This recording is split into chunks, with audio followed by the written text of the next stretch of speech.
Couple simpler ones. If I take this, I'm going to got a binomial and then a trinomial. And by the way, I've given you some rules to follow here. This is a plus, so this is a plus. It doesn't work with the sum of two squares, but it does the sum of two cubics. The cubed root of 64 is equal to 4. The cubed root of x cubed is x. Cubed root of 125 is 5. So we're done breaking those down, and now it's just a matter of turning these into this. 4 and x, if I square those two items, I get a 16x squared. That's a plus, so this is a minus. The product of those two is 20x. And then this is always a plus. That term squared is 25. All right.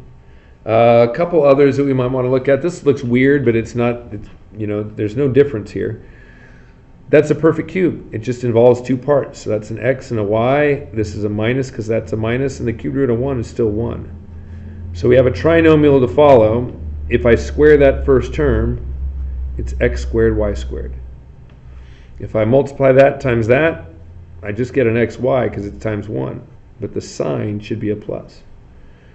This is always a plus, and that squared is simply a 1. Well, then you start getting into some wacky numbers. Okay, something like this, for example. It's 9, or x to the 9th power. Well, what times what times what would give you x to the 9th? Another way of saying that is, can you divide that into 3 parts? And you can. It's x to the 3rd power. Because if you say x to the 3rd times x to the 3rd times x to the 3rd, it would give you x to the 9th.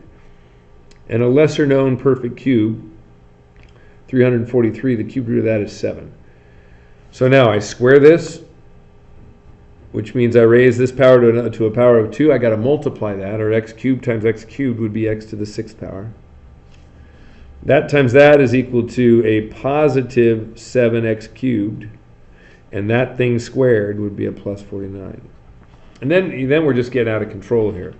We've got powers that are crazy. You got your binomial followed by your trinomial.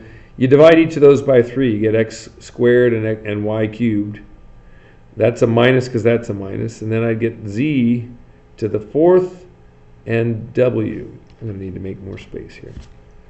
Okay, so that term squared, I'm multiplying both of those by 2 when you raise it to a 2nd power. X to the 4th, y to the 6th. The product of all this madness, and I just have to do it in alphabetical order because that's who I am.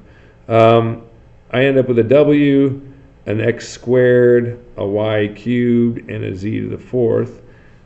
It's not only alphabetic but numeric order with the powers there. That's fun. And then plus, and this is going to be z to the 8th and w squared. Awesome.